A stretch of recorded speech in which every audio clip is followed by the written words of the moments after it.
I met my boyfriend's ex for the first time. Now I want them to get back together. I have been with my boyfriend, Danny, for nearly a year now. He never talks or nearly touches the topic about his ex-wife, Mare, to me. The only thing I know about them is that they have a 5-year-old son whom he visits or brings to his home every weekend.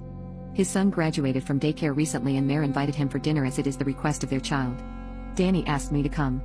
Although I hesitated at first, he insisted on bringing me. Saturday came and we went to Mare's house for dinner. I expected her to be rude to me, but she welcomed us warmly. She's casual and very polite and even introduced me to their child.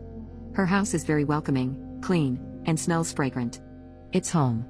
I asked her if I could do something to help her prepare the dinner while their child and Danny are playing. She told me she can manage and told me to go ahead and bond with the boys. We had dinner and she and Danny were very casual. Not too friendly, but not too salty. They're not distant either. Mare didn't say something that would make me uncomfortable, but rather asked questions about me and anything you would normally talk about during a first meet. I know she's a good mother as their son, Ian, is very polite, giggly, and behaved. I noticed how both of them would answer every question Ian asked even if it was a silly question. I also noticed how Danny looked at Mare. Their sadness and love. I know it as he never looks at me that way. When we were about to go home, Mare packed me some food when I mentioned I live alone and always eat takeaway. This really touched my heart. I'd been keeping it inside me, but I could no longer keep it and asked Danny how things ended when he had such a beautiful wife and a playful and well-mannered son. Danny pulled over and I thought he'd want me out of the car, but he started to tell me that he cheated on her while she was out of the country burying her dead mother. The girl she slept with happened to be a mutual friend and secretly filmed them being intimate and sent it to Mare.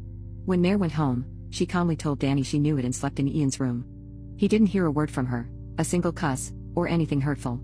She just flatly said, "Serve the divorce papers and I'll sign it. Just make sure I have sole custody and you have visitation days." Danny told me how he tried to stop her, but she didn't say a single word and completely shut him out. A night before he left the house, he heard Mare crying and wanted to comfort her, but he was afraid he'd make things worse for her. Danny hated himself that he never had the chance to comfort her while she grieved for her mom, and instead cheated on her. He said Mare is too good to be true, but that is who she really is. Always available for her family and friends and even to his family and friends. He'd cook for his friends while they watch football and have beer together. Visits his mom and dad, and bake cookies for them. Babysits his nephews and she never once complains about taking care of Ian. She never nags at Danny and is very patient about everything. This was the first time I saw him cry.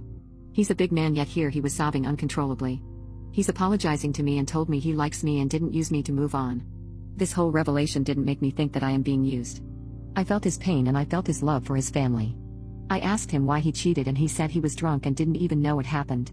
After that conversation, he was still the same, but I was not. I felt like I was in the way. Mare is still single and she had mentioned that she wanted to focus on raising Ian and pursuing her law studies. I loved Danny, but I could not and did not want to compete with Mare. I wanted to break up with him and help him get back together with her. So, I decided to meet with Mare and ask her side of the story. I also told her beforehand what the meeting is all about so as not to shock her and